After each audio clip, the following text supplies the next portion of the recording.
अरे खाना दे जल्दी। वो आंटे है ना। उसका नाटक है। खाओ, अब खा पी कर उसके पास मत चल देना। तू रोज रोज जाता है ना, मुझे जरा भी पसंद नहीं है। शांति से खाने देगी क्या? तो खाना, मैंने कहा मना किया है।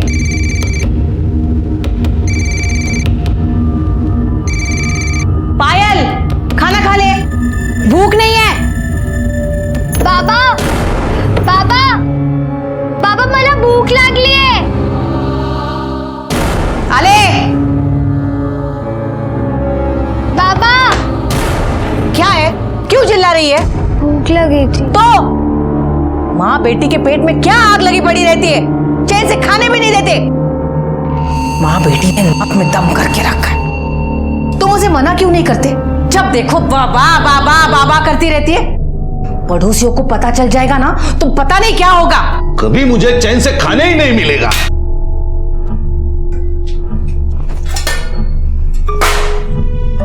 माँ बेटी को खाना चाहिए, बस सब जगह सबको खाना चाहिए। उठा और चल, निकल निकल।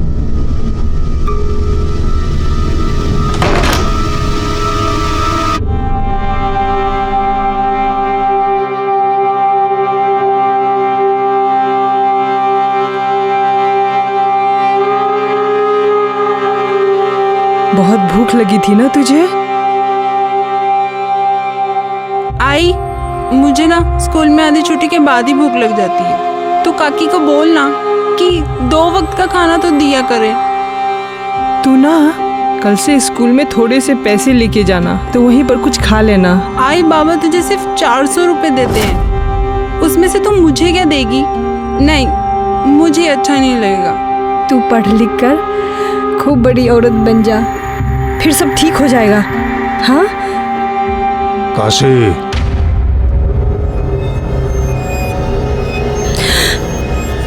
तू बाहर जाके खा और अपना बस्ता भी ले जा। बाहर ही बैठकर पढ़ लेना। ये भी ले जा, जा।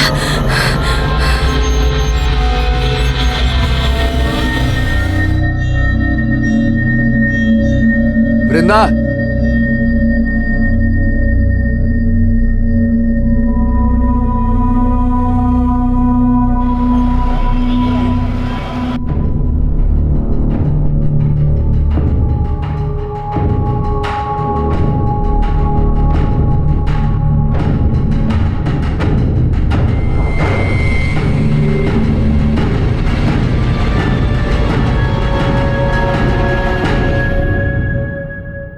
क्या देख रहा है उसे?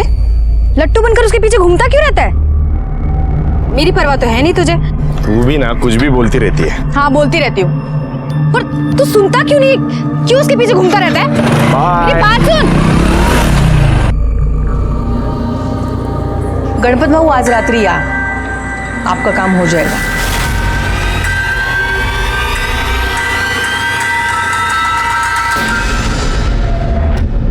तुम यहाँ क्या कर रहे हो? क्या कर रहे हो तुम यहाँ पे? जाओ यहाँ से, जाओ, छोड़ो मुझे, छोड़ो, छोड़ो। आई, आई, आई, देखो ना, ये मेरे साथ बंदी करने की कोशिश कर रहा था। आई, देखो ना इसे। आई, शर्म नहीं आती है तेरे को? चलता हो। नहीं नहीं नहीं नहीं नहीं, हम नहीं रखेंगे यहाँ पर। अरे जिसकी माँ नवरंगी हो उसकी बेटी भी तो ऐसी ही होगी। हम नहीं रखेंगे। अरे कुछ इज्जत है हमारी यहाँ पर समाज में।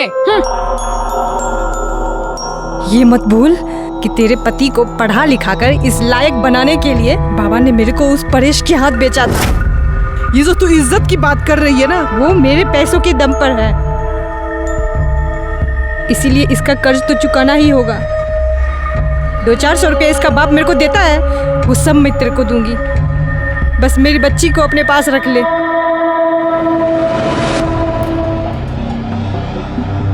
सुमन,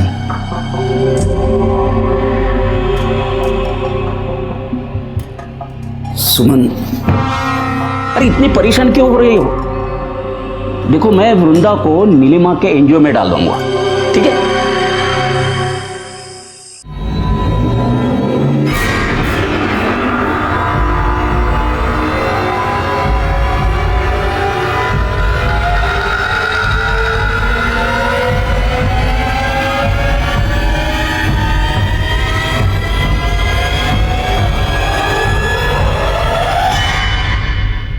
ये मेरी बहन की बेटी है वृंदा, ये इसके सर्टिफिकेट्स। दिखाइए। बहुत गरीब लोग हैं ये।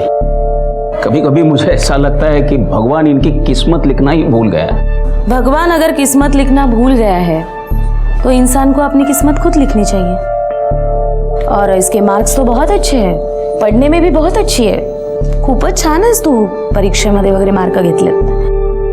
डोंट वरी, अगर खुद मेहनत करेगी ना तो अपनी किस्मत खुद बना लेगी।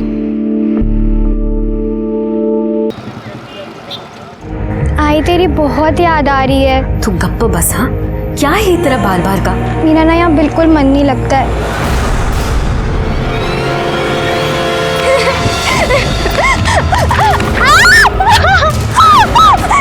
नहीं, मुझे छोड़ दो प्लीज, मुझे मत मारो प्लीज, मुझे छोड़ दो। नहीं।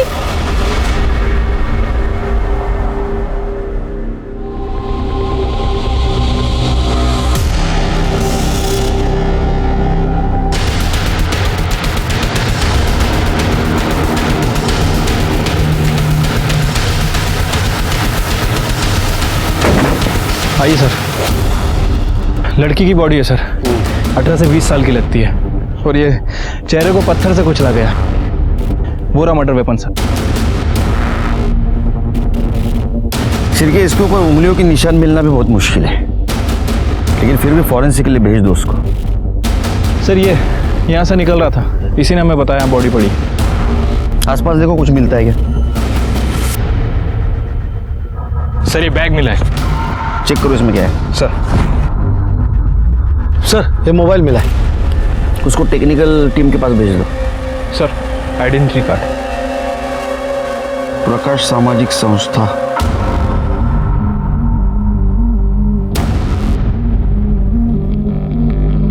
एक्सक्यूज मी,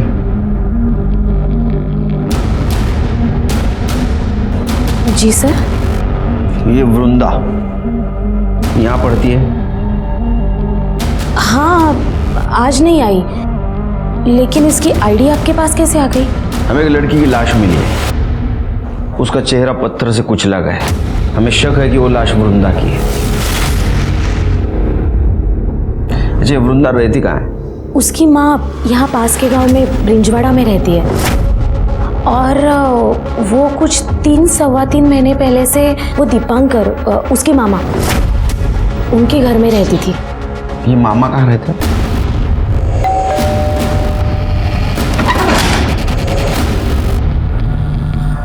आप लोग? तो आप है वृंदा के मामा दीपांकर? जी। वृंदा कहाँ है? वृंदा तो कल दोपहर को अपनी आई के पास गई है। क्या बात है? उसको जरा फोन लगा।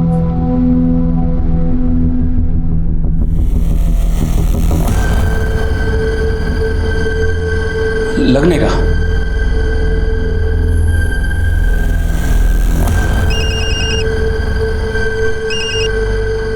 हेलो।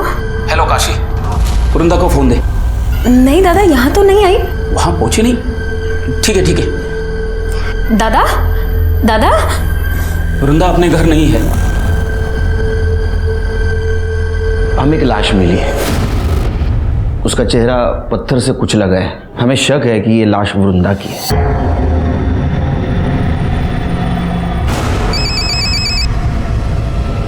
हाँ बोल काशी। दादा, आपने फोन क्यों काटा? क्या हुआ? कहाँ गई वृंदा? काशी तू अभी इसी वक्त यहाँ चलिए। पहचान सकते हो? इसके हाथ पे कुछ लिखा हुआ है।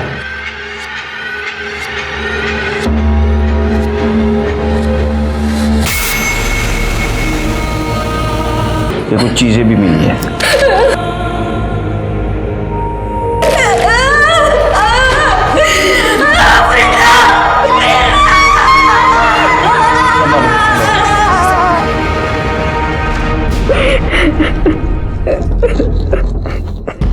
वो कल दोपहर में ही घर से निकल गई थी।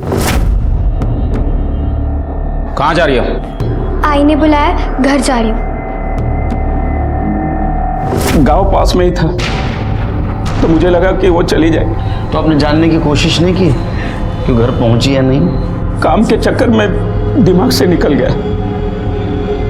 मुझे ज्यादा कुछ पता नहीं है, पर कुछ दिनों से वो बहुत परेशान लग रही थी। Page number 22-23, the eightfold path. Vrinda, Vrinda, अरे कहाँ है ध्यान तुम्हारा? क्या कर रही है तू? क्या वृंदा, तू पहले ऐसे कभी नहीं करती थी। हाँ, पढ़ाई में ध्यान दे।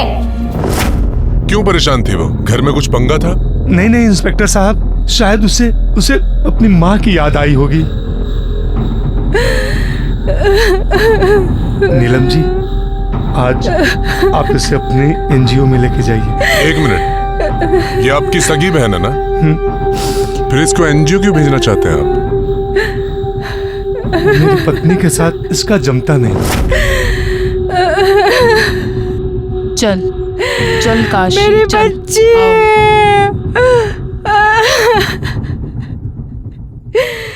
कमाल है शिरके, इसकी सगी बहन की ये हालत है, फिर भी इसको अपनी पत्नी की पड़ी है। ये प्रॉब्लम क्या है देखना पड़ेगा। ये वृंदा का किसी के साथ झगड़ा बिगड़ा था? नहीं साहब, वृंदा का किसी के साथ कोई झगड़ा नहीं था। घर में सब कुछ ठीक चल रहा था उसके? नहीं साहब, कुछ भी ठीक नहीं चल रहा था। दीपांकर की बीवी उसे बिल्कुल भी पसंद नहीं करती थी, और करती भी कैसे साहब। वो एक नवरंगी की बेटी थी और ये उसको अपने घर में लेकर आए थे। नवरंगी कौन? साहब, वो जो उनकी आई है, वो बिना शादी के एक आदमी के साथ रहती थी। यहाँ पे सबको पता चल गया। लेकिन ये बात पता कैसे चली? साहब, वो दीपांकर का जो बेटा है ना गोपाल, उसका दोस्त अमन, उसकी आई ने बताया सबको। हाँ, मेरे को गोपाल ने बताया था। उस दिन मैं नशे में था तो आई के सामने गलती से बोल दिया। मैंने मेरी आई को बताया और मेरी आई ने पूरे मोहल्ले को बता दिया। अरे साहब, हम उसे यहाँ क्यों रहने देते? हमें नहीं रहने देना था। और वैसे भी सबको पता चला, तब से लड़के उसकी ताक में बैठे रहते थे। अरे ओ हीरोइन,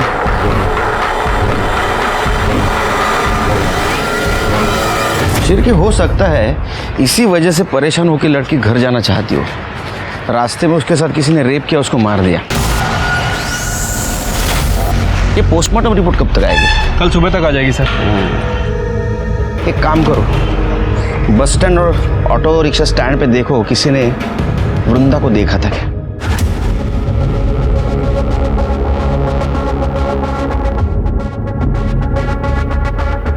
इस लड़की को देखा है आपने? हाँ साहब, इसको देखा है मैंने। कल 1 बजे के करीब बिजवाड़ा पर उतरी थी। अकेली थी या फिर किसी के साथ में थी? साहब, जब भी मैंने उसको देखा था तभी वो अकेली ही थी।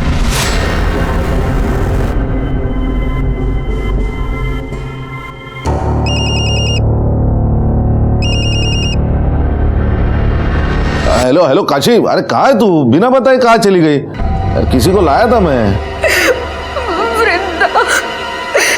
वृंदा को कोई मार दिया।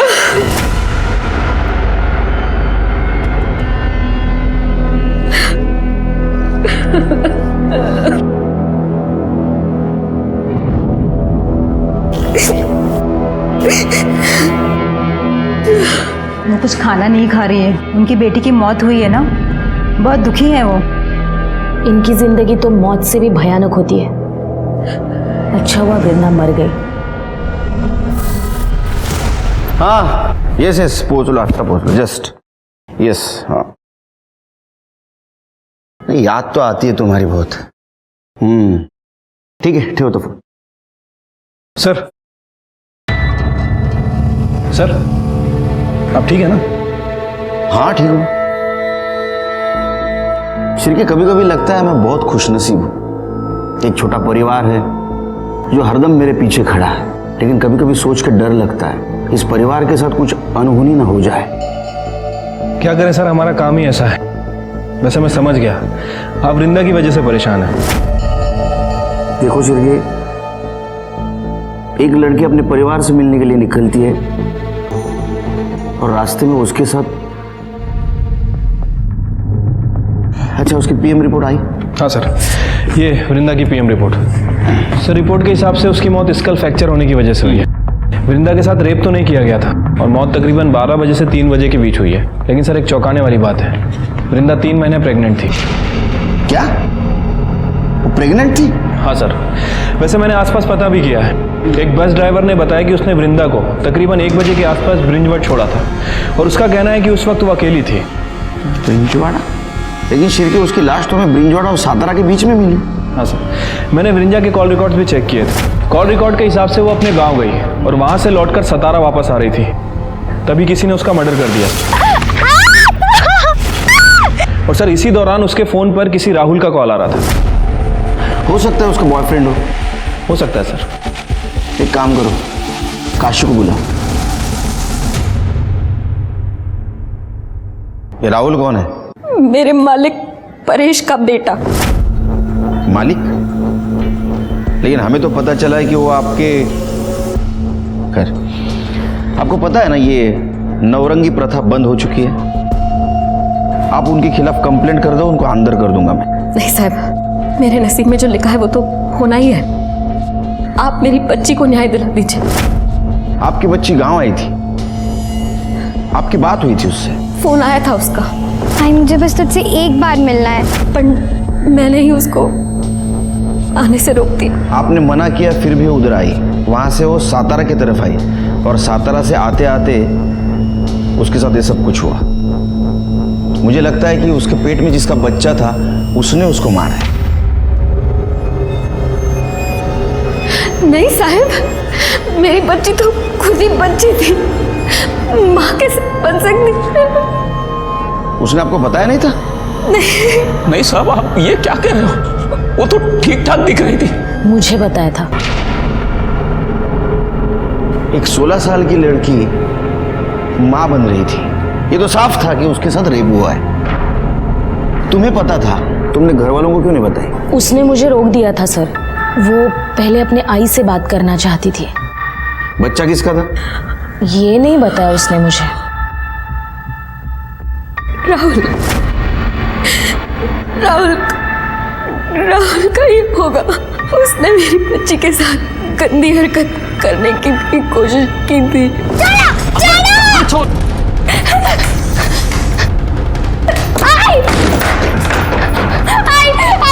आई देखो ना, देखो मेरे साथ बदतमीजी करने की कोशिश कर रहा है। आती है तेरे को? चलता हो। बहन है तेरी। मेरी कोई बहन में नहीं है, समझी ना? तू तो खुद पता नहीं कितने मर्दों के साथ जाके सोती है। से न जाने किसकी बेटी है। और सुन, मेरे बाप के सर पे अपना ये पाप मत डालना, समझी ना? जवान लड़की को ऐसे खुला छोड़ेगी ना तो यही होगा। उसके बाद मैं उसको उसके मामा के घर ले आई। हो सकता है राहुल ने उसका रेप किया हो। राहुल को पता चला होगा कि वो उसके बच्चे की मां बनने वाली है, इसलिए राहुल ने उसको बहला फुसला कर गांव बुलाया, उसको मॉलेस्ट करने की कोशिश की और उसको मार दिया।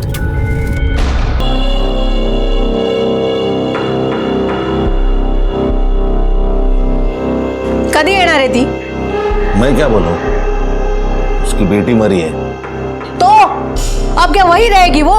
तुमने उसे पैसे देकर खरीद कर लाया है, देखो कहीं भाग भाग ना जाए। उसे बोलो ना कि तुम्हारे दोस्तों को जरूरत है उसकी, ऊपर के 2 पैसे तो मिले मुझे। माझ्या आईशी जरा शांत रहा, आएगी जरूर आएगी, थोड़ा धीरज तो रखो। पुलिस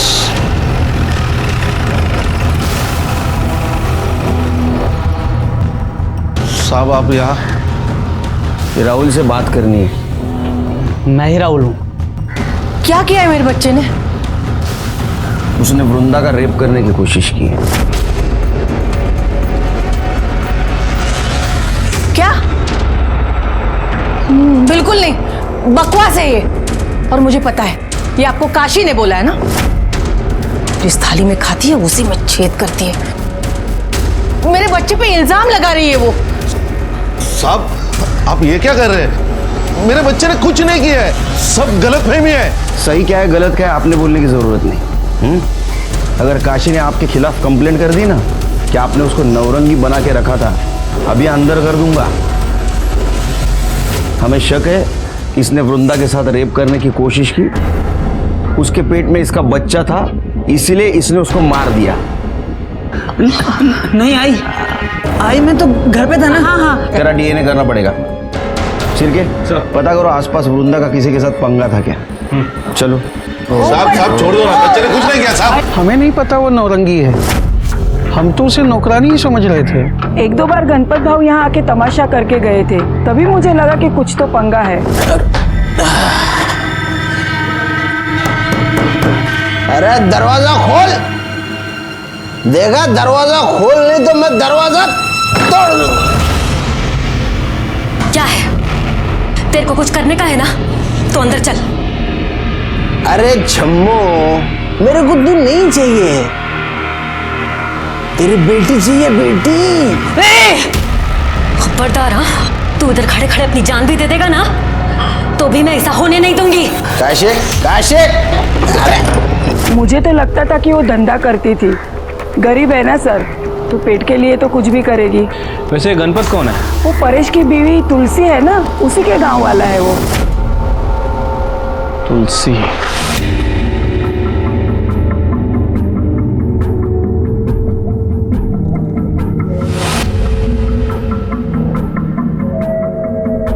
अनिल, अब तो वृंदा चली गई, अब तो किसके पीछे लट्टू बनकर घूमेगा। हाँ देख मान जा, अब हमारे बीच कोई नहीं आएगा। अनिल, अनिल रुकना, अनिल, अनिल।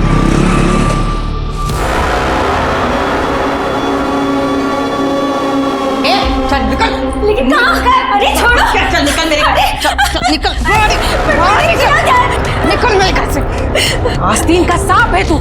तुझे और तेरी बेटी को मैंने इतने अच्छे से रखा और तूने क्या किया? हाँ, पलट कर मुझे ही काट लिया।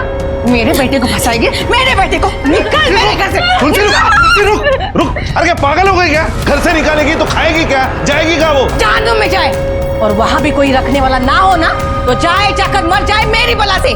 तूने इसे खरीद कर लाया, मेरे सिर पर बिठाया, लेकिन अभी बस चल बाजू हट जा। तुलसी रुक, तुलसी रुक। अरे छोड़ उसे। निकल देख मत यहाँ पे, चल।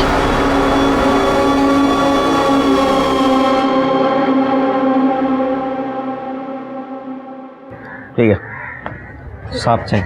चक्कर आया ना बराबर? हाँ साहब। सर ये राहुल के फ़ोन रिकॉर्ड। सर इनके हिसाब से राहुल गांव में ही था, मैंने आसपास पूछताछ की है। ये तुलसी का एक करीबी रिश्तेदार है गणपत, पता चला है कि वो वृंदा में काफ़ी इंटरेस्टेड था। बुलाओ उसको।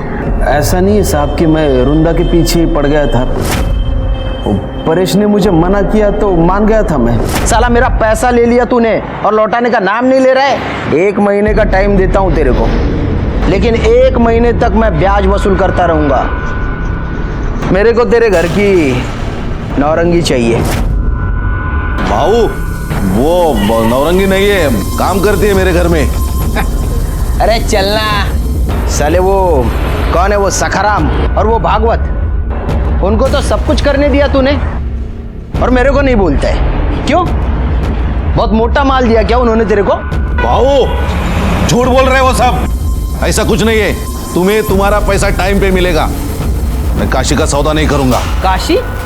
काशी की बात कौन कर रहा है? फिर मैं तो उसकी बेटी की बात कर रहा हूँ, वृंदा। दिमाग खराब हो गया क्या रे तुम्हारा? तुम्हें तुम्हारा पैसा मिलेगा, मैं ऐसे गलत काम नहीं करता हूँ, निकलो यहाँ से। लेकिन परेश की बीवी ने मुझे फोन किया था। आपका काम हो जाएगा। उसने मुझे बुलाया इसलिए मैं वहाँ गया था। आपको ये चाहिए थी ना? हाँ। जो चाहिए वो कीजिए। हाँ हाँ, लेकिन मेरे पति को थोड़ी सी मोहलत बढ़ा के दे दीजिए। दे दी। और ये उनको बोलेगा मत। नहीं बहनी, नहीं बोलूंगा। हाँ। काशी, ए काशी, दरवाजा खोल।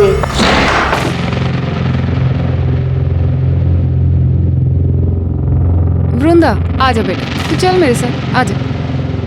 किधर चल, मेरे को ये चाहिए। हाँ? वृंदा।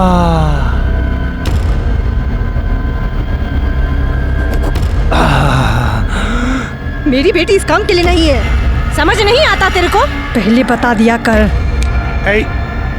हट, मेरे को ये चाहिए। गणपत भाऊ मैं क्या बोल रही हूँ, मेरी बात सुनिए आप। हम बाद में चाहिए मतलब चाहिए मेरे को। अरे अरे अरे मुझे तो लगता है शिर्के इसने रेप किया होगा। जब इसको पता चला इसके बच्चे की माँ बनने वाली है, इसने उसको मार दिया। अरे नहीं नहीं साहब, मैंने तो उसको छुआ भी नहीं। आप रेप की बात कर रहे हो, मैं कुछ कर ही नहीं पाया। कितना कमीना है रे तू, हाँ? शिर्के, इसका डीएनए करो, तब पता चलेगा इसने कुछ किया है नहीं किया है। साहब मैंने सच्ची कुछ नहीं किया, नहीं किया कुछ भी। तो आपने काशी का सौदा किया? हाँ, तो उसमें क्या हुआ? मतलब मेरे पति भी तो भेजते थे उसे अपने दोस्तों के पास जब उन्हें कोई काम आता था। तेरे को शर्म नहीं आई? हाँ, प्रथा के नाम पे एक औरत और बच्ची का शोषण करते हुए। माफ करो साहब, लेकिन सदियों से चलता आ रहा है, प्रथा है ये। मैंने कौन सी नई बात कर दी? प्रथा थी, इसको बंद किया गया था, लेकिन तेरे जैसे कुछ लालची लोगों ने पैसों के लिए इसको फिर से शुरू कर दिया। शर्म नहीं आती? कैसा है ना साहब, हर औरत अपनी किस्मत लेके आती। मेरी किस्मत अच्छी थी, मैं बीवी बन गई। वो अभागी थी, नवरंगी बन गई। कमाल है, एक औरत होकर दूसरे औरत के बारे में आपके मन में कोई भावना नहीं है। आपकी वजह से काशी और उसके बेटी को जानवर की जिंदगी जीनी पड़ी।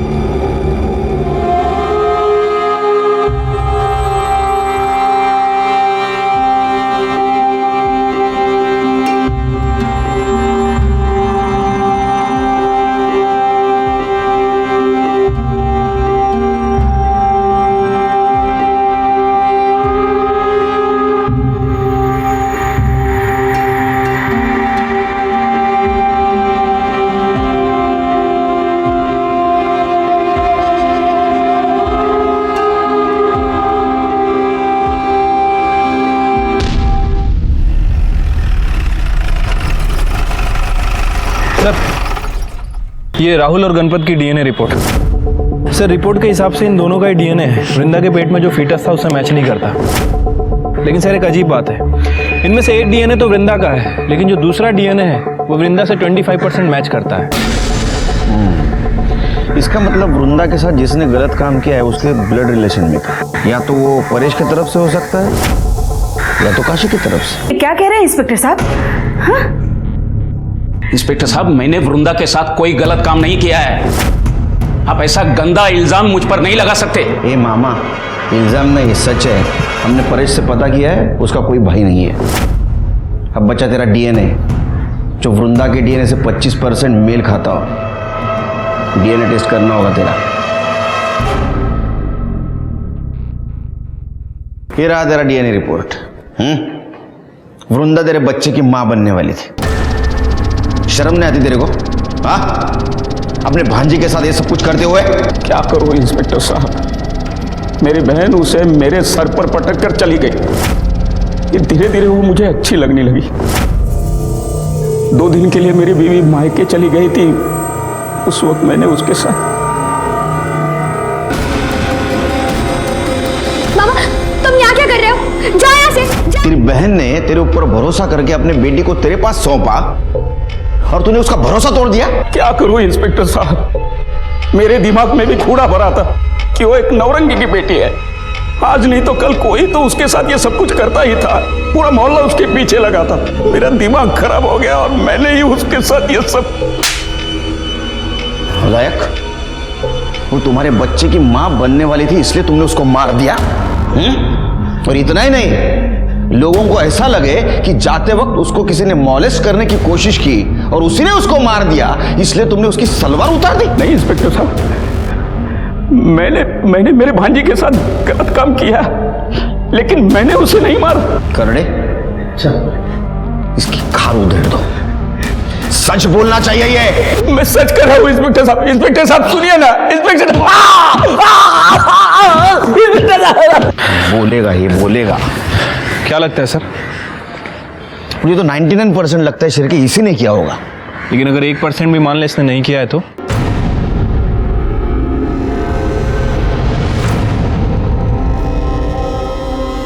अनिल, प्यार करती हूँ तुझसे। ये देख सबूत, अपनी खून से लिखा है।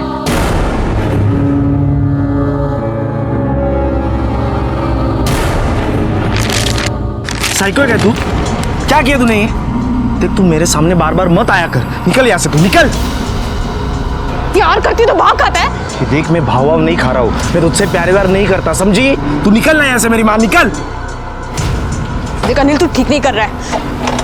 मुझे पता है तूने वृंदा को मारा है और मैं सबको बता दूंगी। तेरा दिमाग खराब है, धोखा फिर ले तुझा। देख मैंने किसी को नहीं मारा है, लेकिन ये सब नाटक तू करती रहेगी ना तो एक दिन पक्का मार दूंगा मैं तुझे, समझी? पागल कहेगी। दोबारा दिखना मत मुझे वापस। अनिल!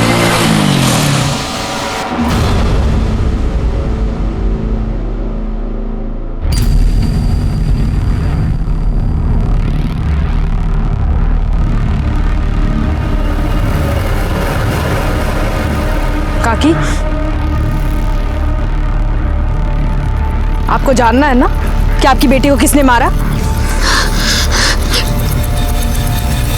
किसने?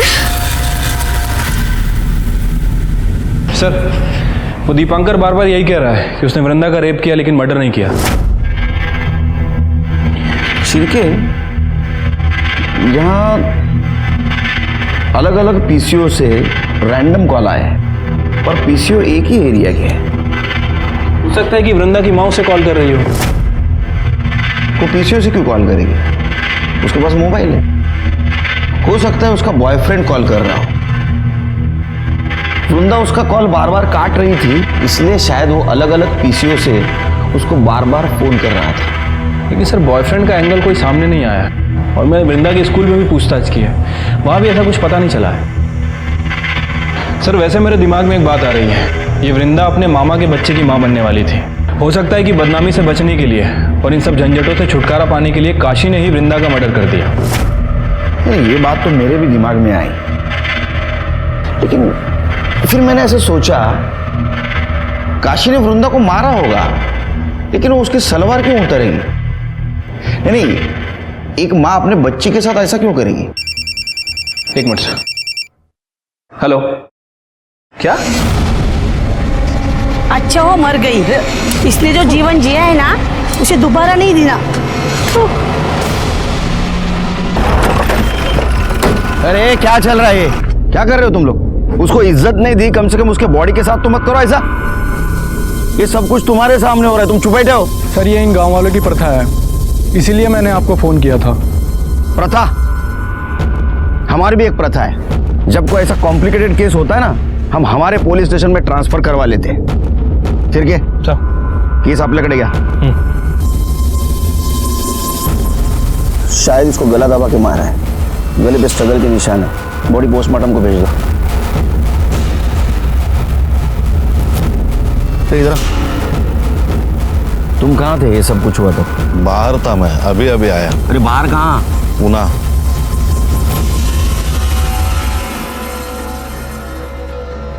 सर, मैंने वृंदा की कॉल लिस्ट चेक की, उसमें एक ऐसा नंबर है वो पीसीओ के आसपास रहता है और वो किसी अनिल का है और उसकी कई बार कॉल लोकेशन सातारा की दिखाई दी है। ले गया उसको। ठीक है सर।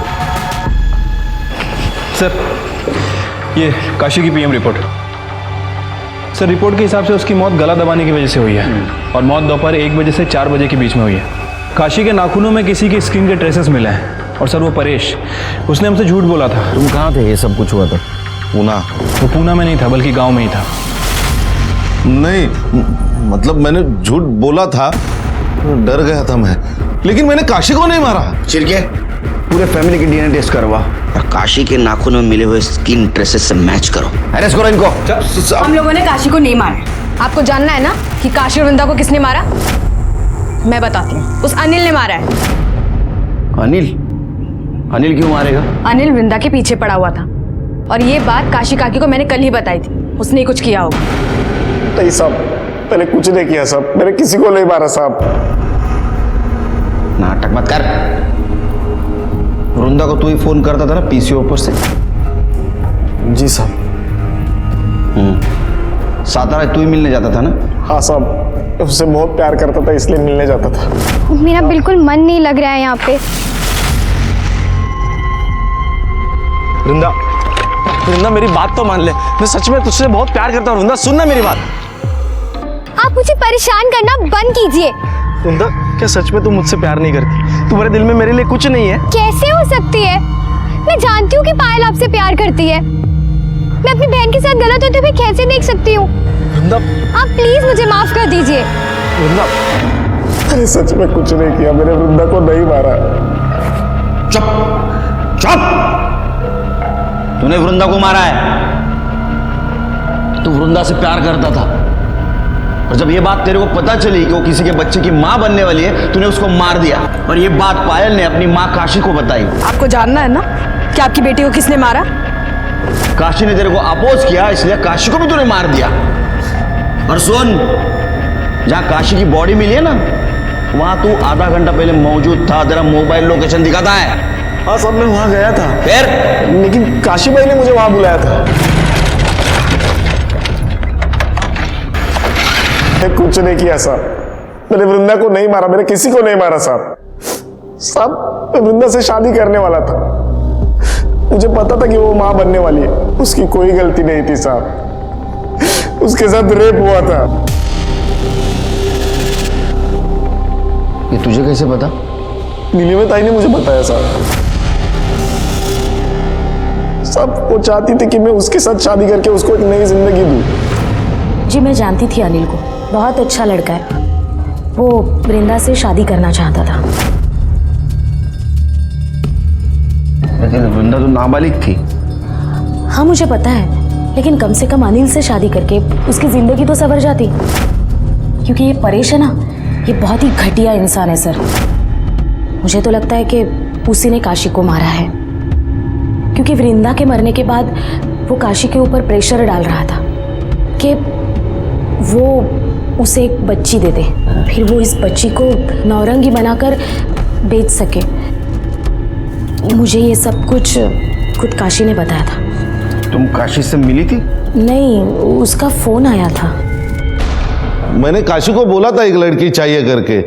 हालत बहुत खराब है ना साहब, और बुढ़ापे के लिए भी कुछ जोड़ के नहीं रखा है। सोचा था लड़की बड़ी हो जाएगी तो उसे बेचकर पैसे कमा लूंगा। सीधा खड़ा रहे। इसलिए तूने काशी को मार दिया? नहीं साहब, नहीं मारा। काशी तो मेरी बात मान गई थी, तो मैं क्यों मारूंगा उसे? ये तो डीएनए करने के बाद ही पता चलेगा। इसका डीएनए कराओ।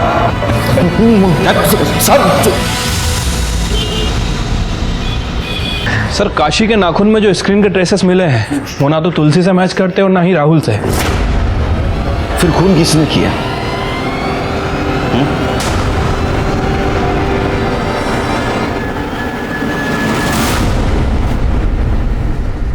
काशी की कॉल डिटेल्स दिखाओ मुझे फिर से। काशी, हाँ ये रहे सर।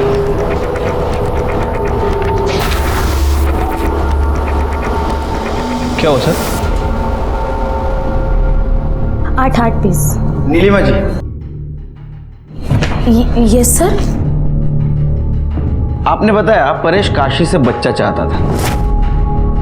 जी सर, बताया तो था। तो काशी ने आपको फोन करके बताया था या मिल के बताया था? नहीं, उसका फोन आया था। काशी का? हाँ। दाखवा। एक काशी की कॉल डिटेल्स। इसमें कहीं पे भी आपका नंबर नहीं है। लैंडलाइन से फोन आया होगा, पीसीओ का नंबर रहेगा शायद। ये आपकी कॉल डिटेल्स। कहीं पे भी किसी गांव का पीसीओ का नंबर नहीं है यहाँ, दिख रहा है? इनफैक्ट जब काशी मरी उस वक्त आप उसके गांव में थी। जब वृंदा की मौत हुई उस वक्त भी आप वृंदा के गांव थी। आप वृंदा की लाश के पास करीबन आधा घंटा थी और उसके बाद में आप अपने गांव गई। तो और क्या करती मैं?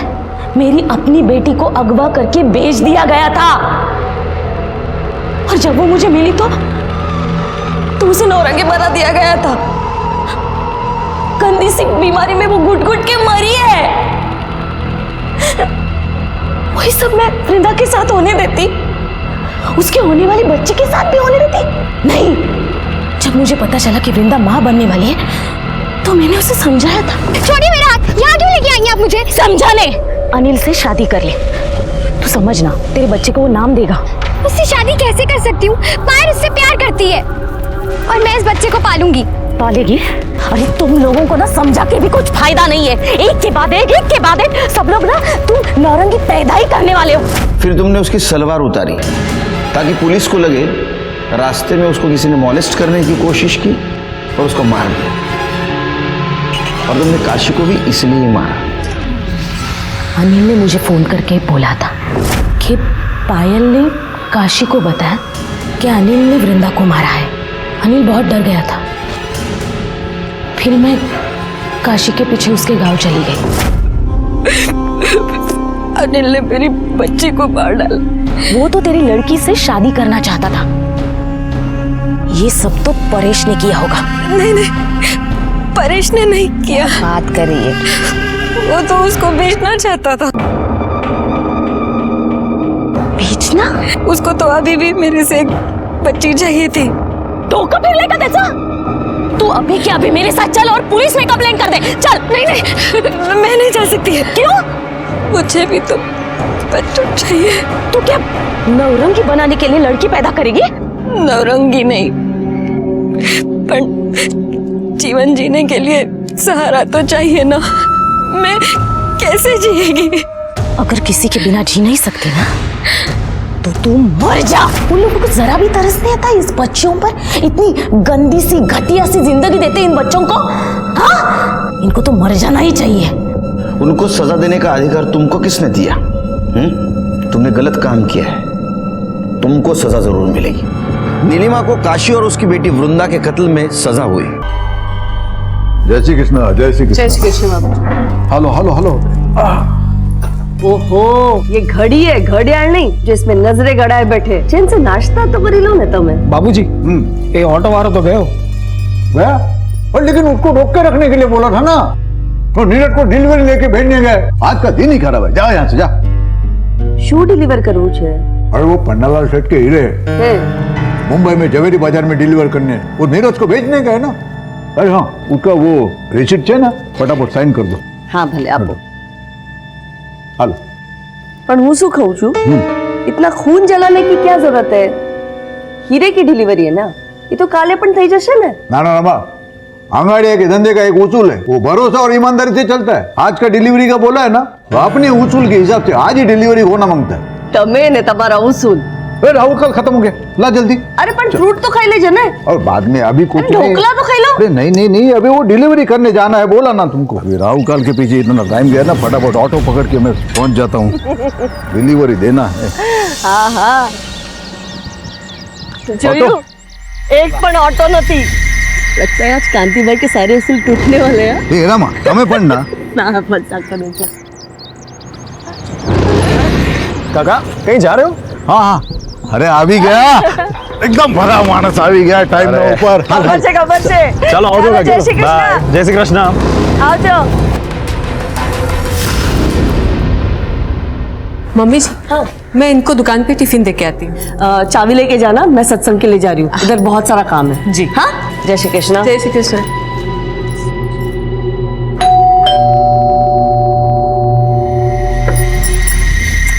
अरे हेतल, जय श्री कृष्ण मम्मी जी। कितनी देर लगा दी तूने? मम्मी जी मैं तो पहले ही आ गई थी, बस बाबूजी के जाने का इंतजार कर रहे थे। सब छोड़, डॉक्टर ने क्या बोला? माँ जी, डॉक्टर ने कुछ और टेस्ट कराने के लिए बोले हैं, थोड़े और पैसे लगेंगे। कितना जो है? करीब 5000। आले। थैंक यू मम्मी जी। पागल। बस बस बस, बहुत बहुत धन्यवाद। भले भले, चलो आओ जो काका, मड़िए। हेलो, पहुंची गया? हाँ पहुंची गया। हाँ नीरज हवे निकली जासे, बहुत आगे नहीं ट्रेन से। जय कृष्ण हार्दिक। जय श्री कृष्ण काका। जय कृष्ण। जय श्री कृष्ण।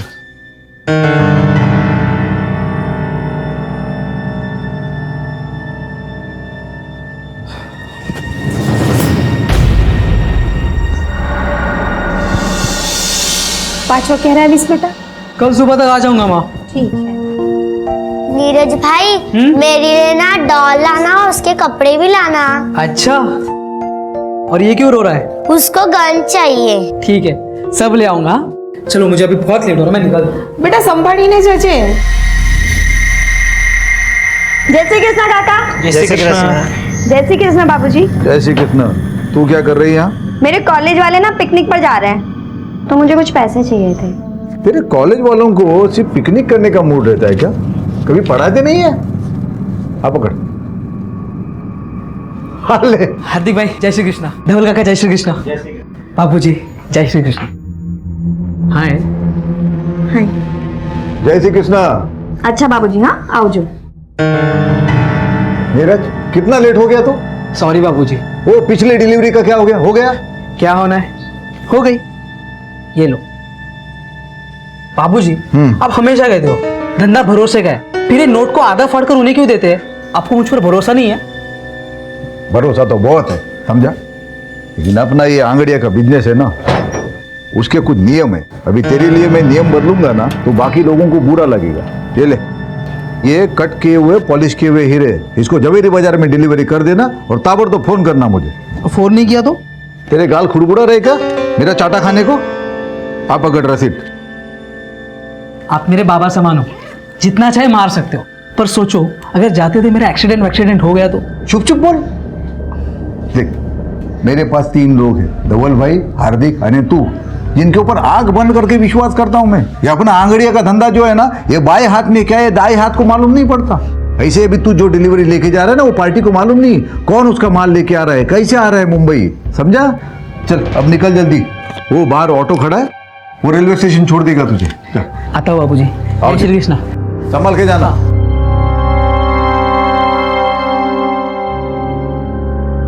काका सूरत स्टेशन लेके चलो। हाँ ठीक से। एक काम करो, ट्रेन के लिए बहुत टाइम है। हाँ। आप नवागाम लेके चलो। अच्छा ठीक से। हाँ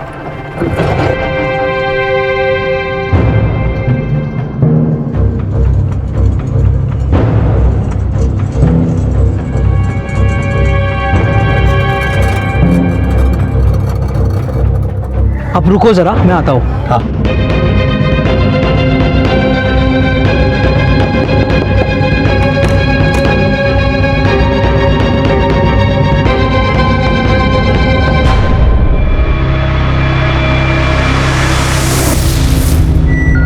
भैया सूरत स्टेशन लेना।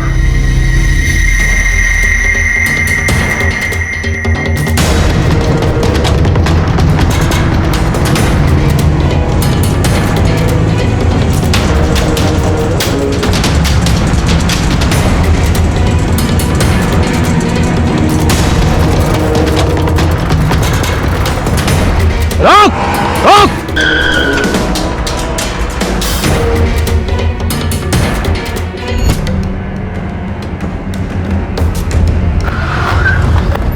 बस पूछताछ की है, लेकिन ना कोई आई विटनेस ना सीसीटीवी। और सर ये वॉलेट और ये आईडी कार्ड मिली है, नीरज नाम है सर।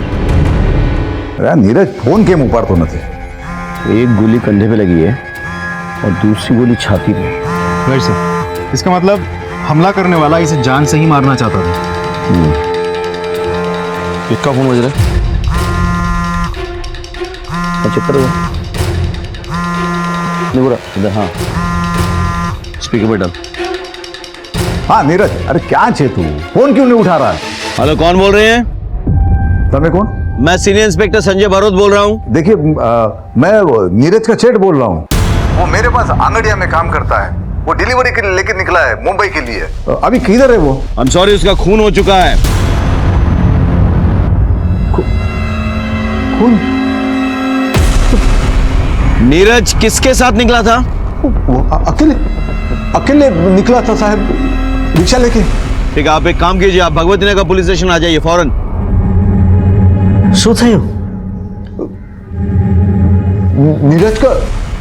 नीरज का किसी ने खून कर दिया।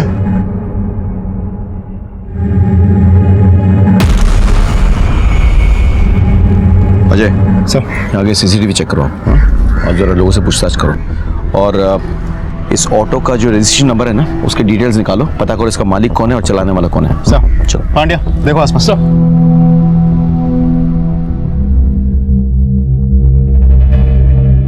खोलो।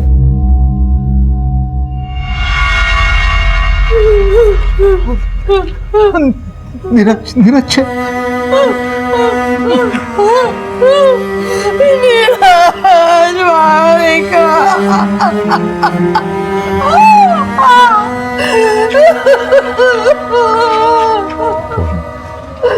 ऐसी बात करनी चाहिए। नीरज कहाँ जा रहा था? सर वो हीरे की डिलीवरी देने जा रहा था। उसने किसी से कुछ कहा था इस बारे में? किसी को घर पे किसी से?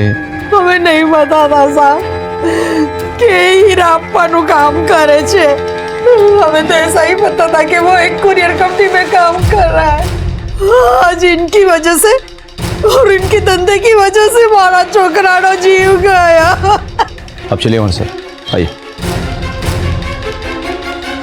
लूट और मर्डर का मामला लगता है। किस किस को पता था कि नीरज के पास हीरे हैं? बीजू तो मारा બે ખાસ આદમી છે ધવલ અને હાર્દિક અને મારી પત્ની रमा अंगाड़ियाનું बिजनेस છે वो तो उसी के नाम से चलता है, तो उसको तो सब पता रहता है। और कोई नहीं।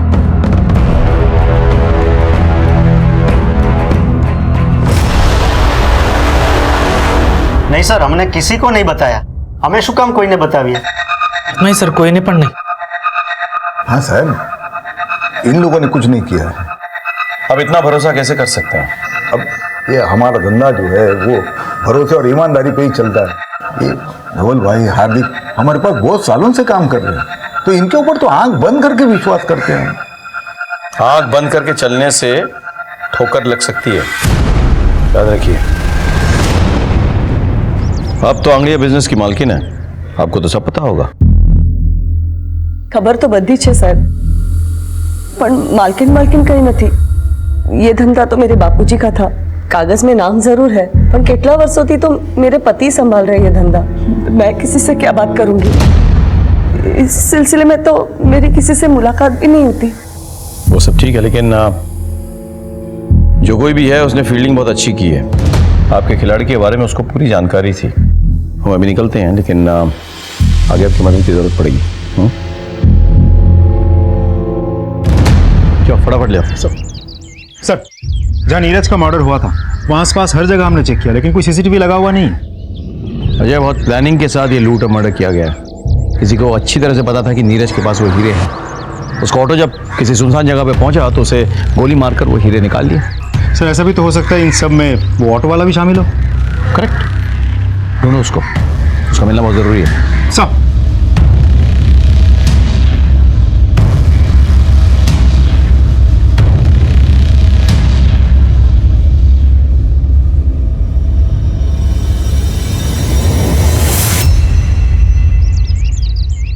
अरे ऐसे पैसे का क्या मोल जो किसी की जान नहीं बचा सकता। हमें बस इसके बाद आप अंगड़िया का धंधा नहीं करेंगे। रमा, शू बात करो छो? रमा, अंगड़िया मेरे लिए सिर्फ काम नहीं है, ये विरासत है। और याद है ना, तुम्हारे पिताजी ने मरते वक्त मेरे से कसम ली थी कि उनके धंधे को मैं ईमानदारी से बढ़ाऊंगा। वो बढ़ाया मैंने। अरे पर कोड़ा बाटे जाननी जोखिम कर सकता मैं। आपका एक भी बेटा इस काम को आगे नहीं बढ़ाने वाला। बेटे नहीं आने वाले तो अब हमारी शू गलती है? मैंने कोशिश की थी बड़े बेटे को धंधे में लाने की। क्या किया उसने? गपला किया, नाम खराब किया मेरा। आस्तीन का सांप निकला वो। पर हूँ मारा नाना दिकरा ने आ धंधा में नहीं लाविश। ये धंधा मेरे नाम पे है ना, तो धीरे धीरे ये धंधा मैं धवल और हार्दिक को सौंप दूंगी। पर इस धंधे की मनुष्यत मैं इस घर में नहीं आने दूंगी। मेरे को मेरा पैसा चाहिए। मारा हीरो नु शू? अरे मेरे 25 लाख का क्या होगा? शर्म नहीं आती 15 लाख से पैसा मांगते हुए? तुम्हारे हीरो के चक्कर में मेरा आदमी मारा गया। मेरे को मेरा पैसा चाहिए किसी भी तरह से, नहीं तो उसके बाद में जो होगा मेरी कोई जवाबदारी नहीं होगी।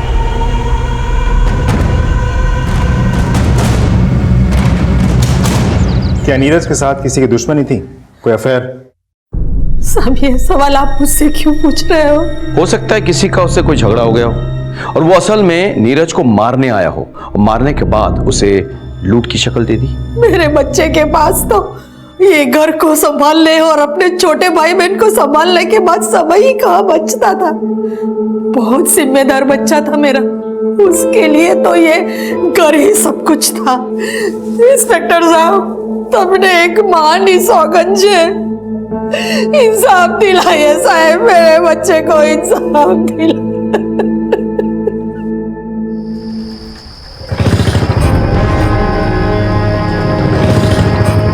कौन है तुम लोग? ये क्या कर रहे हो?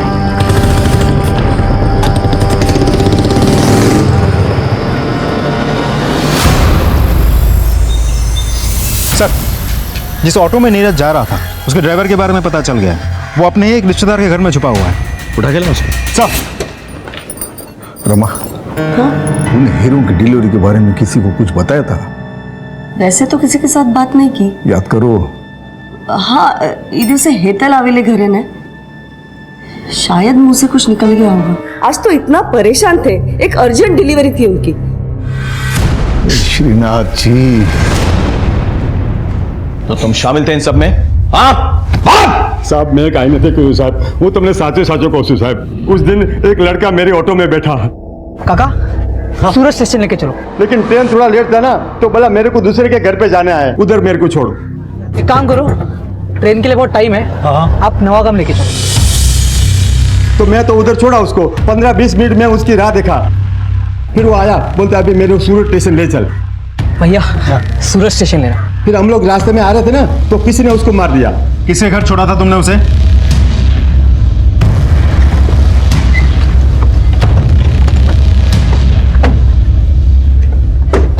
और नीरज को जानती हैं? हाँ जी सर, बचपन से जानते हैं एक दूसरे को हम। वो कल आपसे मिलने आया था। आया था सर। उसकी बदकिस्मती थी कि मुझसे मिलकर जाने के बाद किसी ने उसकी जान ले ली। काश कि वो यहाँ ना आया होता, सीधा स्टेशन चला जाता तो बच जाता सर। वो क्यों मिलने आया था कल आपसे? सर वो मुंबई जा रहा था, मेरा मायका भी मुंबई में ही है, तो बस पूछने आया था कि घर वालों के लिए कुछ सामान लेकर जाना है या वहां से कुछ लाना है। कांति सेठ को जानती हैं आप? वो मेरे ससुर जी है, मैं उनकी बड़ी बहू हूँ।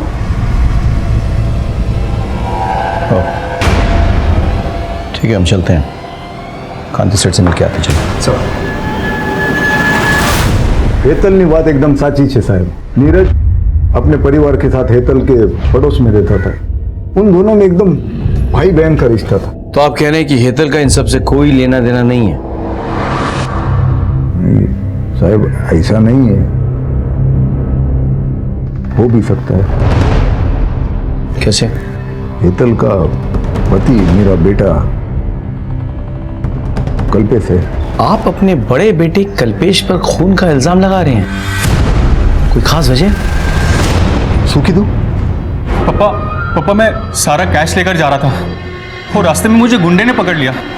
मैंने बहु मारी पापा, और सारा पैसा भी लेकर गया वो। मुझे तो कल्पेश की बात पे बिल्कुल विश्वास नहीं था, और फिर एक दिन मैंने उसको जुआ खेलते हुए पकड़ा। पापा, पूछे झूठ बोला तुम्हारे साथ है? हाँ, आप पैसा भरा मेहनत ना पैसा छे, अपना धंधा ना पैसा छे, और अपना धंधा भरोसे पे चलता है। लोगों का भरोसा तोड़ के बाप का नाम मिट्टी में मिलाना चाहता है तू। आज से तारा हमारा रिश्ता खत्म।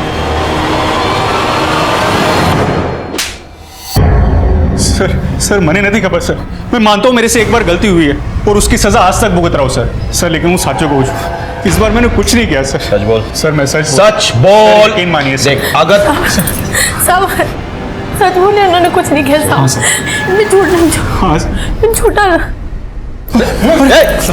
सर बेहोश हो गई। सर प्लीज हॉस्पिटल ले जाओ। चल सर।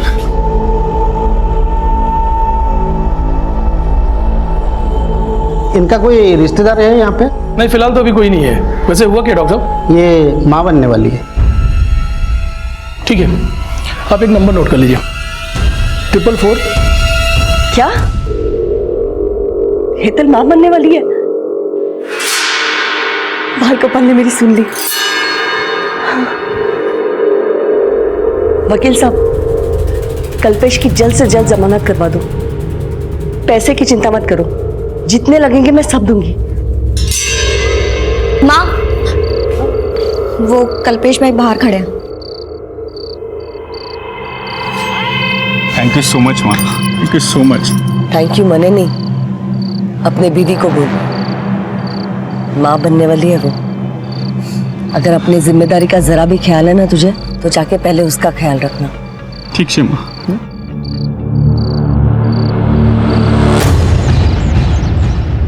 सर, फॉरेंसिक डिपार्टमेंट ने आपको नीरज मर्डर केस की डिटेल्स मेल किया है, मेल चेक कीजिए सर।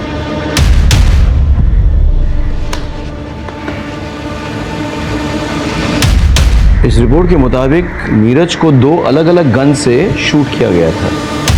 पहली गोली जो उसके शोल्डर पे लगी थी, एक रिवॉल्वर से शूट किया गया था, और दूसरी गोली जिससे उसकी जान गई थी वो एक .22 कैलिबर पिस्टल से निकली थी, उसे पॉइंट ब्लैंक रेंज पे शूट किया गया था। यानी क्लियर है सर, लेकिन एक मामूली से अंगाड़ी या कुरियर वाले लड़के को मारने के लिए 2 गन्स का इस्तेमाल किया गया है। बात कुछ हजम नहीं हुई सर। रमा, तूने कल्पेश की जमानत करवाई? हाँ। क्यों? तुमको पता है ना वो कैसा है? वो जो भी है, जैसा भी है, हमारा छोकरो छे। और आपने पुलिस के आगे उसका नाम लिया ही कैसे? बहुत सही किया है, लेकिन तुमने उसकी जमानत करके बहुत गलत किया है। गलती मैंने नहीं, तुमने की है। छोटी सी गलती के लिए मारा डिकरा ने घर से बाहर निकाल दिया। वो जुआ खेलने के लिए मेरे बिजनेस का पैसा चुराया उसने, छोटी सी गलती है। बिजनेस तमारो नहीं, मारो छे। और अगर बच्चे गलती करते हैं ना, तो माँ बाप उसे सुधारते हैं। रमा, कल्पेश बच्चा नहीं है। तो मैं क्या करती? उसको लॉकअप में रखती, उसके बीवी को अकेला छोड़ती।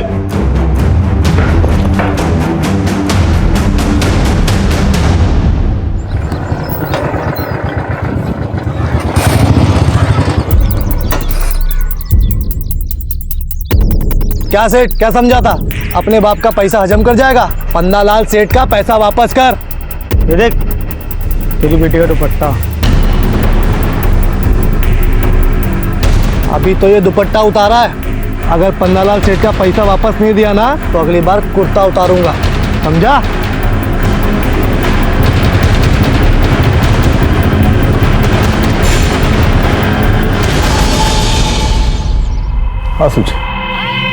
आंसू छे अंदर चल।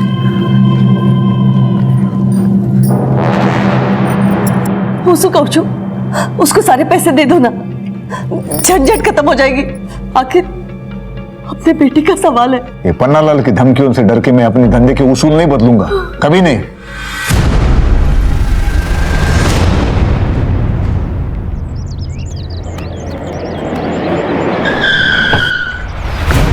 क्या कर रहे हो? छोड़ो छोड़ो छोड़ो छोड़ो छोड़ो मुझे। दया, तुम जरा पता करो कि हाल फिलहाल एक रिवॉल्वर और एक .22 कैलिबर पिस्टल किसने खरीदी। हो जाएगा साहब, चलता हूं। आपको क्या लगता है सर? मेरे थ्योरी के हिसाब से एक वो नौसिखिया जिसने उसके कंधे पे गोली चलाई, और दूसरा प्रोफेशनल जिसने पॉइंट ब्लैंक रेंज में उसकी छाती पे गोली लगाई। लेकिन क्यों? तुम्हें क्राइम सीन याद है सर? नीरज की बॉडी, उसकी शर्ट के बटन्स किस तरह से खुले हुए थे? ऐसे कमीज के अंदर ही आंगड़ियां अपने कीमती सामान छुपाते हैं, यानी किसी को पता चल गया था। लेकिन साथ ही साथ तुमको याद होगा उसका वॉलेट निकला हुआ था, किस तरह से उल्टा पड़ा हुआ था, यानी कि किसी ने उसके पॉकेट्स और वॉलेट भी टटोले थे। मतलब पहले कोई नौसिखिया और फिर प्रोफेशनल आदमी। करेक्ट।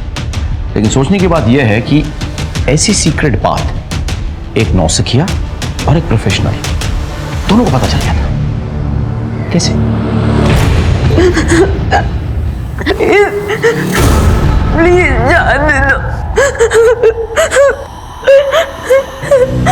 प्लीज जाने दो। चुप, बिल्कुल चुप। प्लीज जाने दो।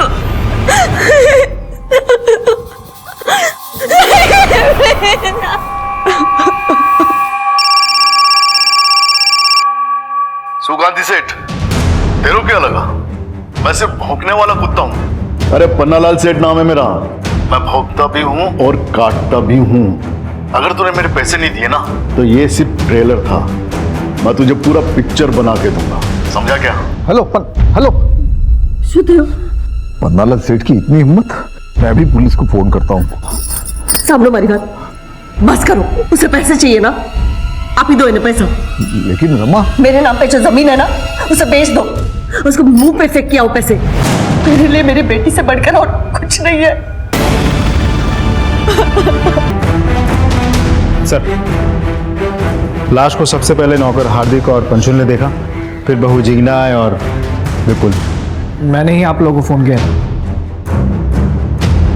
पूरी जगह को देखकर ऐसा लग रहा है जैसे किसी ने कुछ भी टच तक नहीं किया है। हाँ? मौत तो गला दबाने से हुई है। और घर पे कोई फोर्स एंट्री भी नहीं हुई सर। यानी कि जो भी आया था वो पहचान वाला था, तभी दरवाजा खोला गया था। घर में कुछ मिसिंग है? जी सर, 15 लाख रुपए। 15 लाख कैश? घर में क्या कर रहा था? जी वो बाबूजी ने किसी को डिलीवरी देने के लिए रखवाए थे। एक काम करो अजय, सर आस पड़ोस से पता करो किसी ने किसी को यहाँ आते हुए देखा था या नहीं। सर,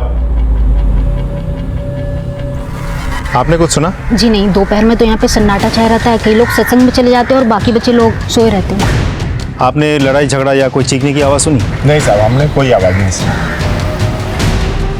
ठीक सर, हम दोपहर को यहाँ आए थे रमाबेन के साथ सत्संग में जाने के लिए, लेकिन दरवाज़ा लॉक था तो हमें लगा कि वो सत्संग में होगी, इसलिए हमें जता रहा। पारुल कहाँ है? बाबूजी और पारुल अहमदाबाद गए हैं। एक बात बताइए, ये हार्दिक और पंचुल पे आपको कोई संदेह है? मतलब ये दोनों भी तो मर्डर कर सकते हैं ना? नहीं साहब, आप बनने तो भरोसा ना मानसो छे। भरोसे वाला हाथ ही सबसे पहले पीठ में छुरा भोगता है। अजय, इन दोनों को थाने ले आओ और पोस्टमार्टम के बाद बॉडी सौंप दो फैमिली को। साहब, गांधी सेठ कल देर रात तक ऑफिस में ही थे। ये राहु काल शुरू होता नहीं इटला माटे, पर फिर आज मुंबई में 15 लाख रुपए भिजवाने थे तो पैसा लेकर सेठ घर पे चले गए क्योंकि दुकान में नहीं रख सकते ना, और हम भी साथ में थे साहब। रमा, 15 लाख चाहिए तो कबाड़ में रख देना, और तुम लोग कल दोपहर के बाद आ जाना। कल सुबह मैं अहमदाबाद जा रहा हूँ डिलीवरी के लिए, तो शाम तक लौटूंगा। कल 11 से 3 बजे तक राहु काल है, तो उसके बाद आ जाना और ये कैश लेके जाना। जी बाबूजी। ठीक है बाबूजी। जय श्री कृष्ण। जय श्री कृष्ण। और फिर हम जब 2:15 बजे घर पहुंचे तो तुम दोनों के मुताबिक कांति सेठ अपनी बेटी पारू को लेकर अहमदाबाद गए डिलीवरी के लिए। हाँ, अबे ये अंगड़िया कब से अपनी बेटी को लेकर जाने लगा डिलीवरी के लिए, बताना। तकलीफ हो रही है क्या? नहीं सर, कहीं नहीं। एक मिनट खड़े हो जा, बैठ। अजय चेक करो जरा। खड़े हो जा, खड़े हो।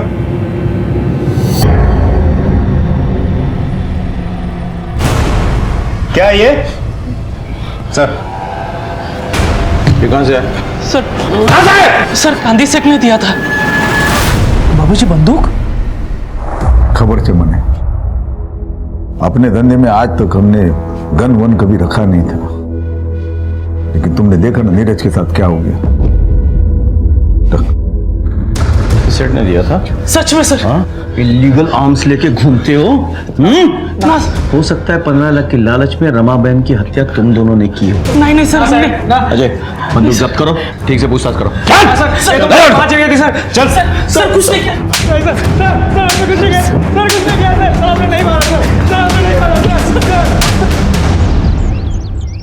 सर। डोंट वरी, मैं करवा दूंगा। ओके सर, दोनों को रात भर बहुत तोड़ा, लेकिन दोनों के दोनों एक ही रट लगाए बैठे हैं। हमने रमाबेन को नहीं मारा। सर कांति सेठ अपने घर पहुंच गया।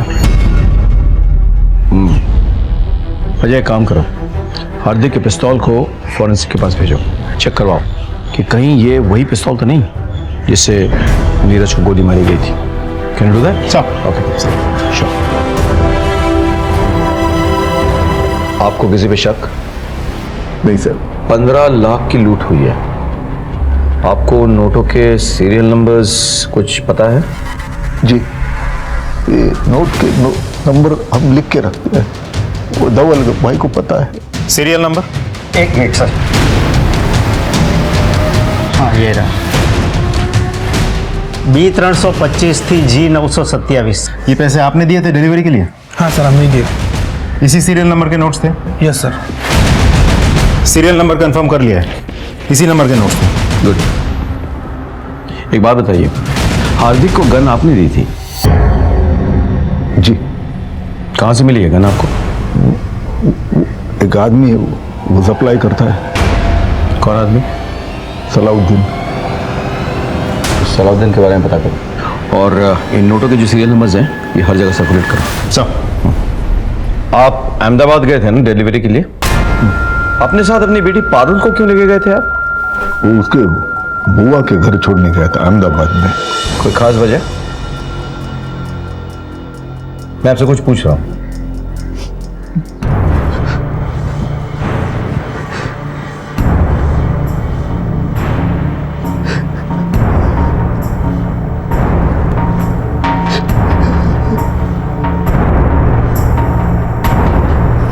नहीं साहब नहीं साहब। बस बस बस बस इधर निकाल। वो कांति सेठ मेरा पैसा नहीं दे रहा था साहब, तो वो तो डरावा माटे थोड़ा। और उसके बाद तूने रमाबेन को मार डाला? नहीं साहब नहीं, मैंने रमाबेन को नहीं मारा साहब। नहीं मारा तूने? नहीं मारा। इसकी इतनी धुलाई करो कि इसके मन का मैल धुल जाए। नहीं साहब नहीं, छोड़ दो साहब, छोड़। सर, हमने सलाउद्दीन के अड्डे पर छापा मारा, लेकिन वो फरार है। अड्डे पर कोई नहीं मिला सर। सर, रमाबेन की पोस्टमार्टम रिपोर्ट आ गई है। सर, उसे गला दबा के मारा गया था और गला दबाने के बाद उंगलियों के निशान भी मिटा दिया गया था। सर, एक बात तो साफ है, जिस तरीके से गला दबाया गया है वो देख के तो लगता है मारने वाला कोई प्रोफेशनल नहीं था। रमाबेन नॉर्मली रोज दोपहर 12:30 बजे सत्संग के लिए जाती थी और लगभग उसी वक्त उनकी छोटी बहू जिग्ना टिफिन लेकर अपने पति की दुकान जाती थी। जी सर, मैं उस दिन भी करीब 12:30 बजे निकली थी, लेकिन मम्मी जी किसी का इंतजार कर रही थी, शायद पंशुल और हार्दिक का। तो आप पहले से जानती थी कि कोई पैसा लेने आने वाला है? नहीं सर, मने नहीं खबर। मुझे तो अभी पता चला जब ये सारी बातें सुनी। मम्मी जी ने भी मुझे कुछ नहीं बताया था। मैं माँ के बगैर क्या करूंगा? हर कदम पर माँ ने मेरा साथ दिया था। माँ ने मेरे लिए नया टिफिन खरीद के उसमें मेरी पसंद के छोले बना कर दिए थे। किसने सोचा था कि वो आखिरी बार। सर, कुछ समझ में नहीं आ रहा है कि दोनों केसेस एक दूसरे से जुड़े हुए भी हो सकते हैं, अलग अलग भी। अलग अलग हो सकते हैं, लेकिन मोटिव एक ही है, पैसा। पहले वाले केस में भी एक किलर नॉन प्रोफेशनल था और दूसरे में भी। तुमने घर वालों को ट्रैक किया है ना? ट्रैक किया सर, लेकिन कुछ सस्पिशियस नहीं मिला, सब कुछ नॉर्मल है। सर, आपका शक सही था। हार्दिक के पास से हमें जो गन बरामद हुई थी, उसी गन से पॉइंट ब्लैंक रेंज से नीरज को मारा गया था और ये वही गोली थी जिससे नीरज की मौत हुई थी। जाके उठाकर लेकर आओ दोनों को। सर, गन दोनों कांति ने दी थी ना? हाँ साहब, पर आगन तो मैंने नीरज की हत्या के बाद खरीदी थी। सलाउद्दीन तो फरार है, पुष्टि कौन करेगा? क्यों खरीदी थी ये गन? साहब, वो नीरज की हत्या के बाद वो मन में डर बैठ गया था, इसलिए। ठीक है, अभी आप जा सकते हैं, लेकिन हम आप पे नजर रखेंगे। भागने की कोशिश मत कीजिएगा। जी सर।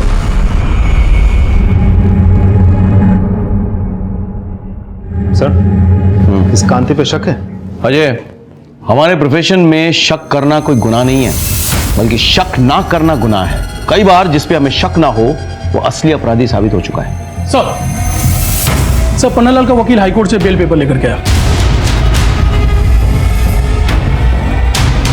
जाने दो उसे, लेकिन उस पर नजर रखना और कॉल रिकॉर्ड चेक करना। सर,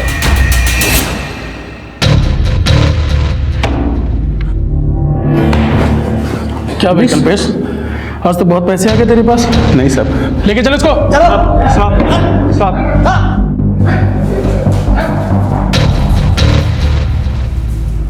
खबर न थी? नहीं सर। हाँ बोलो। सर, हमने एक जुए के अड्डे पर छापा मारा है। यहाँ पर हमें उसी सीरीज के नोट्स मिले हैं जो कांति सेठ के घर से गायब हुए थे। सारे जुआरी पकड़े गए? Yes sir. सबको उठा के ले आओ और अड्डे के मालिक को भी ले आओ। ठीक है सर।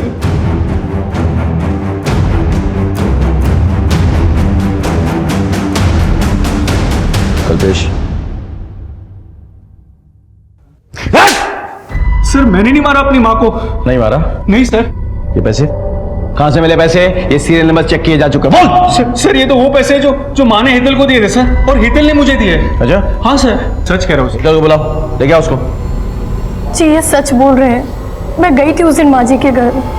अरे वाह चिकना, बड़ी अच्छी खुशबू आ रही है। कड़ी बना रही हूँ। अच्छा मम्मी जी कहाँ है? हाँ, जय श्री कृष्ण मम्मी जी। હેતલ બેટા કેમ છે? सारू छू मम्मी। ने तबीयत तारी? नहीं मम्मी, एक्चुअली डॉक्टर ने कुछ टेस्ट करवाने के लिए बोले हैं, तो थोड़े पैसे चाहिए थे। कितना जोज? 25,000। 25,000 तो नहीं है मेरे पास। एक मिनट, तू અહીંયા ચૂકી રહે, આવું છું।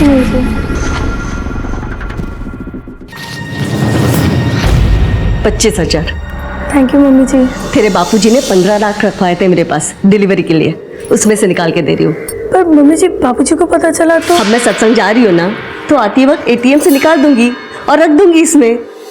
और वो पैसे लेके मैं वहाँ से चली गई।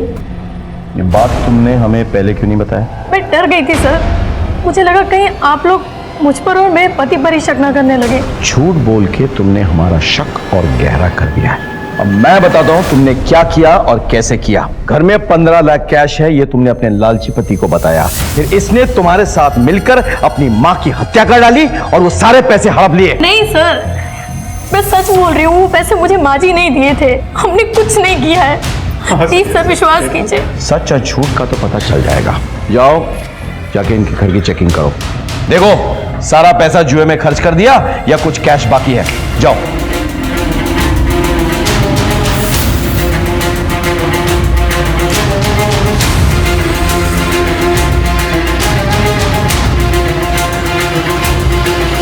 सर यहाँ तो पैसे नहीं मिले सर।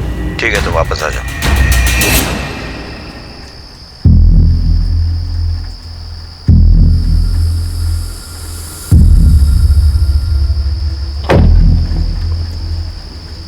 हेलो सलाउद्दीन भाई, हाँ તમારું પૈસો હિસાબ સાફ થઈ ગયો। ठीक। એ ભાઈલા पुलिस पकड़ो से।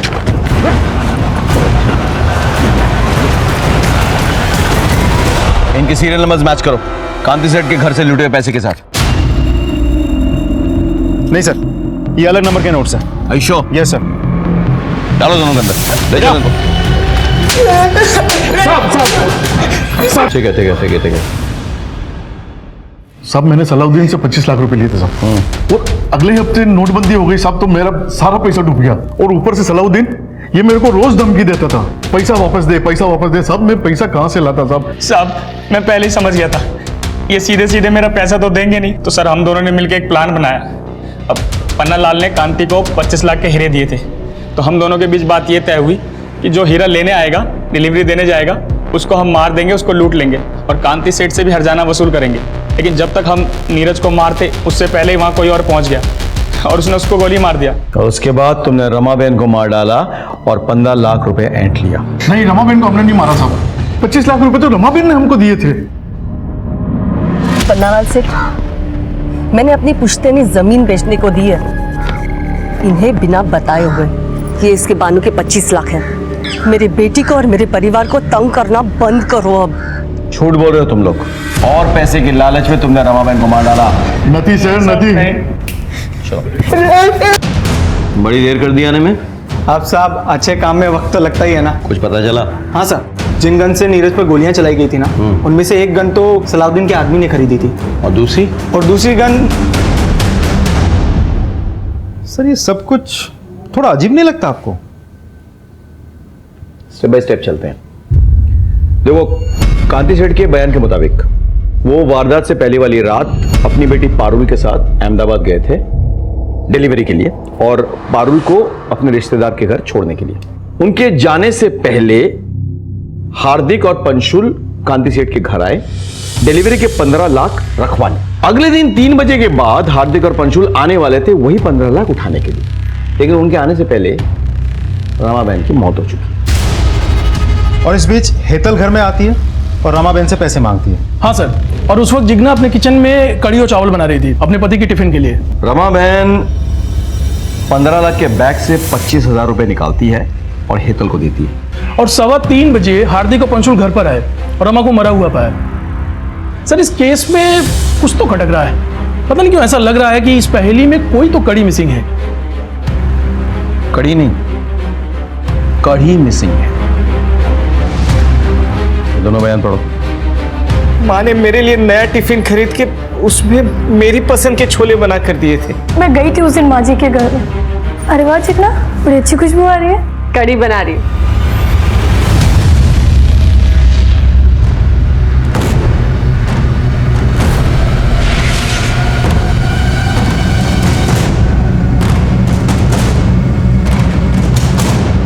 अपने आप सब कुछ उगलोगे या पुलिस वाला तरीका अपनाएं? मम्मी जी हर दोपहर को सत्संग के लिए चली जाती थी, तो विपुल को लंच देके जब मैं वापस घर आती थी तो कमलेश को भी बुला लेती थी। हम एक दूसरे से प्यार करने लगे थे, भागना चाहते थे एक साथ, पर हमें पैसे चाहिए थे। मैंने मम्मी जी को बाबूजी के साथ हीरो की डिलीवरी के बारे में बात करते सुन लिया था। मैंने कमलेश को बताया। और सर, मैंने प्लान बनाया कि मैं उस आदमी को बीच रास्ते में लूट लूंगा। उसके लिए मैंने एक बंदूक का भी तामझाम किया था। और रमाबेन को क्यों मारा? मैंने कुछ नहीं किया सर, कसम से। मैं जानती थी कि घर में कुछ कैश है। तेरे बापूजी ने 15 लाख रखे थे मेरे पास डिलीवरी के लिए। जैसे ही मम्मी जी सत्संग के लिए निकले, मैंने कमलेश को फोन किया। हम लोग कैश लेके निकलने ही वाले थे कि मम्मी जी वापस आ गए। मम्मी क्या चल रहा है सब? मम्मी जी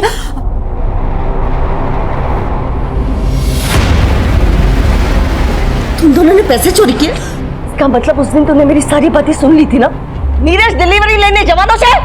मम्मी जी तुम दोनों ने मिलकर नीरज को मार डाला? तुम दोनों ने हीरे चोरी ली?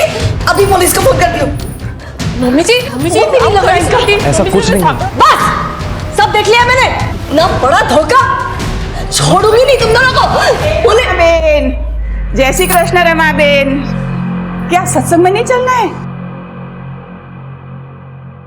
बहन, उसे माफ कर दीजिए, उसने कुछ नहीं किया बहन। अरे इसी ने सब कुछ किया है। बच्चा लाने तुम्हारी लड़की। उसे कड़ी से कड़ी सजा दो। हमारी बेटी ऐसा नहीं कर सकती। जिग्ना, तुम अभी घर पे मत आना। तुम बाहर से टिफिन लेके विपुल के पास चली जाता कि तुम पर किसी को शक न हो। बेटी के करतूतों पर पर्दा डालने के लिए आप लोगों ने एक मासूम औरत को मार डाला। जिग्ना के माता पिता को रमाबेन की हत्या के आरोप में